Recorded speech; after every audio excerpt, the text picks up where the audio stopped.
Hi, everyone, and welcome back to another episode of the InstaBizCoach Podcast. This is your host, Annabelle Martinez. And in this episode, we are going to discuss opening a business during the pandemic. Yes, I opened the juice bar right before the pandemic. We survived the pandemic. I can successfully say that we have survived the pandemic. And that is what really taught me how to be a business owner. And everyone that has had a business through this pandemic, kudos to you. Kudos to you, people who have businesses. Imagine starting one and trying to keep it running throughout a pandemic and working around everything that the government started throwing at you. You know, not only do you have to get your permits, now you also have to make sure you follow all these regulations or you'll get fined or you'll get shut down. So let me tell you guys a story about the juice bar. So that's what I opened during the pandemic. And in another episode, we'll talk about a business that I closed during the pandemic, which was the tutoring center, my baby. And now it's online. But yes, we'll talk about that next. So the juice bar, I opened August of 2019. I was covering all the shifts. It was just me and my partner working on stuff. I was covering all the shifts. And then the pandemic hit, right? This was March of 2020. 6 months in. August, September, October, December, January. Yeah, 7 months in. We were selling only like $40 a day, okay, at this point. So then we had to close completely. I think it was for like 2 weeks. And I'm like, what am I going to do? What are we going to do? What are we going to do? And we weren't getting no help for the government, right? This was when everyone was like at a pause. Everything was shut down. And then they thankfully said, okay, restaurants can open up again with, these regulations. And actually, it was great just, being able to, if we had a great setup. So we got lucky because I know a lot of restaurants had to do a lot of different construction and change things around or, go mobile, start doing delivery services. We hadn't done any delivery services yet because I was like, no, let's not do anything yet. Let's just see how it's going to go. Make sure we perfect our recipes. And we were perfecting the recipes at this point. So then when the pandemic hit, we started getting more emails and messages from Grubhub, DoorDash, and Uber Eats, and we started with one, and I was like, oh my God, this is helping with marketing. We had no marketing. I had no marketing budget. I had no idea how to market. I had just started the juice bar, and I did do the logo and stuff, but marketing, I just didn't have the budget for it. And I also thought for some reason that marketing I had to pay so much money for. Right now I know how to do the reels and stuff, but and not everything has to do with marketing. But I mean, I understand why it's expensive, right? If I had to hire someone to do it, it would have to be a part-time position, or someone that was trying to do marketing in college or going to study marketing in college, and then they would intern. And I think that's what we're going to do this summer for the juice bar. So marketing was not an option for me. I was like, how am I going to get customers? I was like, I have to go print flyers. I'm like, I'm going to go door to door, or Facebook. I was posting a lot on Facebook, Instagram. And I'm like, nothing is sticking. People aren't coming, right? They're scared. They don't want to come out of their houses. People are not allowed to come out of their houses. And then they were saying only delivery. So yeah, we got the delivery services going, and right away, we started getting people ordering daily orders of $40-$50 from the same people. Sparkle, I believe her name was Sparkle. You're amazing. Other people that were just ordering all the time we were like, who are they? I want to meet them. And it was great to see them tasting different menu items, and we were already consistent. Then we had our app, and people continue ordering, and that's when we started building our clientele. After that, we've been pretty consistent. Summers, we sell a lot more. Summers, we sell almost triple than the winters, but man, it's been an ups and downs. The people that work in ice cream or right, they live in it's a seasonal, that you have to save, and I haven't really been, I didn't understand what it was to high season and low season, and now I'm understanding it. Or I have to move somewhere where it's warm, which is why I'm opening, I have the juice bar in Puerto Escondido, so we have the juice bar of Mexico, Puerto Escondido, and which is also where I live when I'm away in winters, and here in Chicago in the summers. So that is the story of the juice bar, of how we survived COVID. And then so that was year one. After year one, we were like, okay, boom. Oh, also, it wasn't just me. I moved back with my mom. I had my apartment in the city, and then I moved back with my mom, and my sister was living there too. So my sister wasn't working either, and my mom wasn't working either. because my mom used to be an HR manager, guys. She was an HR manager, and then she quit her job because she wanted to help raise my nieces. And then my nieces are getting older, so now my mom was like, okay, I can pick up some shifts. And we weren't really talking to customers at all. It was just the pickup delivery, so it was great, right? We could be blasting music. We didn't really have to have the whole setup. Like, we were still able to, how do I say, we didn't have to move a lot of things around, okay? We didn't have to invest too much in changing things, so that was helpful. But we had to have a system where they only picked up at the door, right? They couldn't even come in.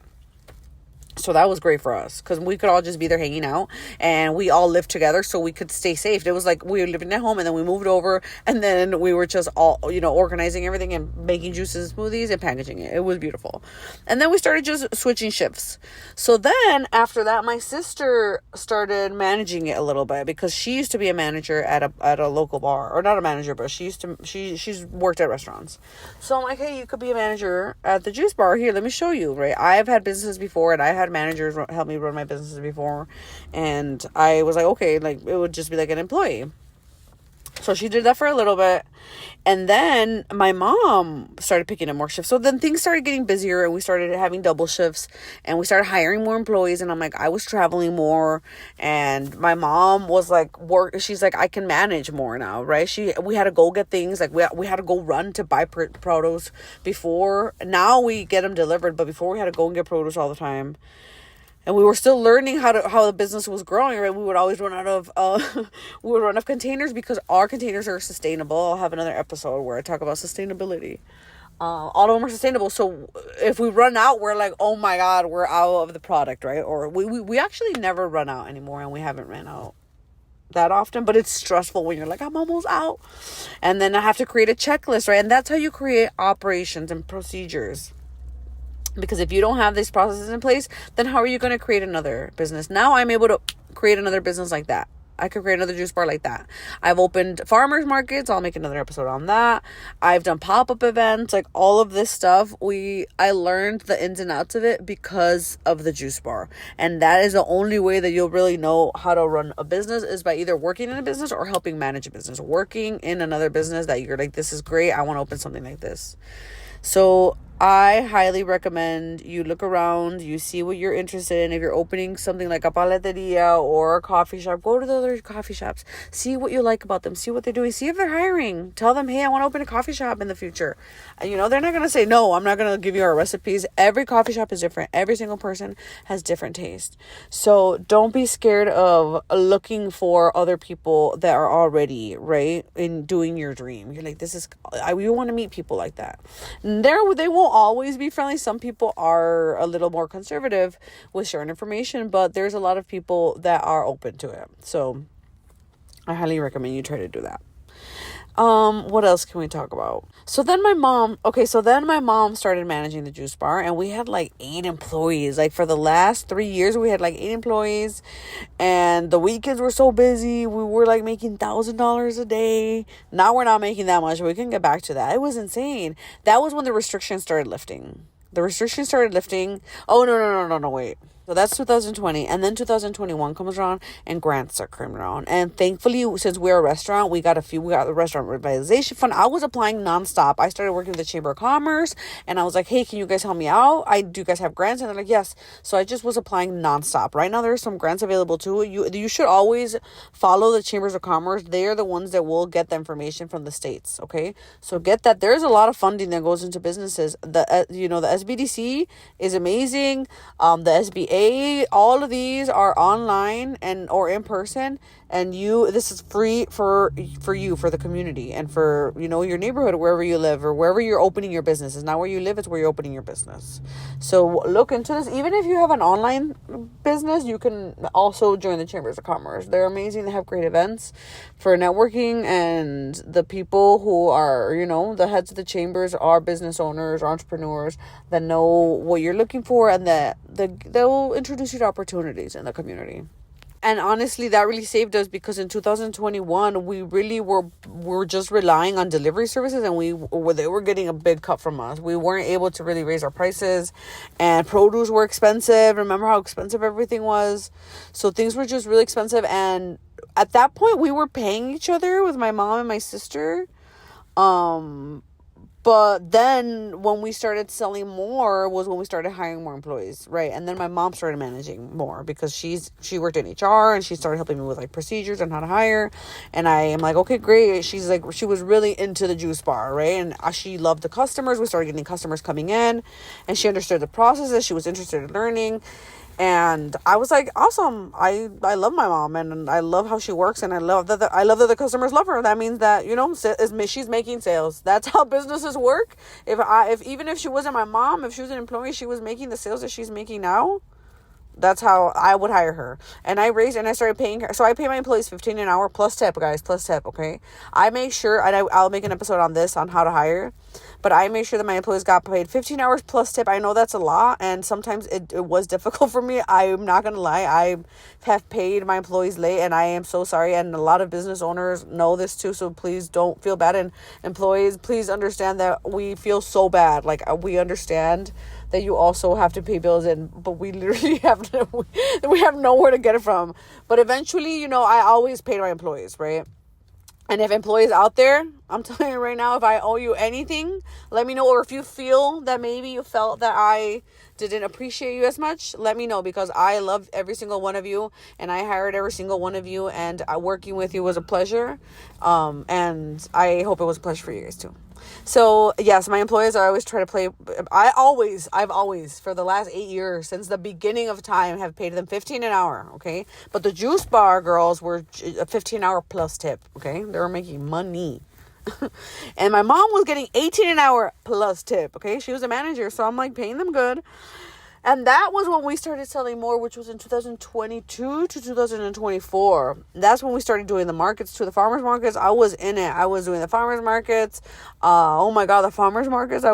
We were making a lot of money, but I was also so tired. It was like 6 a.m. We have to be there. But it's so worth it. You meet so many people, especially if you're starting your business and you're incorporating, you're growing. It's the best place to be. And that's where you could see like where your customers are, and where you need to be, and where you want to open your business. So I highly recommend you doing farmers markets, pop-ups before opening a storefront. So now we're in 2024, and the juice bar is doing great. And now my mom is the owner of the Berwyn Juice Bar location. So she's the first franchisee. And we're working everything out. We're making sure that everything flows. We're adding a few new menu items, some new food items, some new breakfast, like vegan burrito items, vegan pizzas, because I'm learning all of this. I'm learning how to make, bread and tortillas, and everything is out of nature. Everything is natural at the juice bar. Everything is all, we use almond milk, we use coconut water, no sugar, we use agave. I'm so proud of the juice bar. I'm so proud of it. And the next step for it now that we're established, I need to rebrand it, but I need to make sure the branding is great. Okay. So I will probably show you guys how I would go through the process of rebranding the juice bar logo, so I could rebrand the signs. I need a sign in the Puerto Escondido one. There's no sign right now. I just have the surfboard that I painted, which is cute, but I need to go fix it. And then here at the juice bar here is doing great. We're going to start adding some flower arrangements. We're going to kick them off this weekend for Mother's Day. And I don't know why we didn't think about this before. I'm over here looking for like fake flowers to make little bouquets. And I'm like, oh my God, I could just make fruit flowers and the family can enjoy it. And the moms will love it. The family will enjoy it. Everybody will be happy and healthy. And this will also be a great business opportunity, because we can grow this, because there's always events, and there's always birthdays and anniversaries, and people need to celebrate life. We need to care about each other. And the best way to do it is something healthy. So I'm so happy for the flower arrangements at the juice bar. And I hope you guys follow us online. It's juicevibe.us and juicevibe.mx. And yeah, I hope you guys like this episode. I can successfully say we survived the pandemic. I think we're out of the pandemic hole. Now we're in the recession hole. So give me like maybe 3 to 5 years and I'll tell you guys how I survived the recession. Will be the biggest success story. Okay, guys, I'll see you guys in the next episode.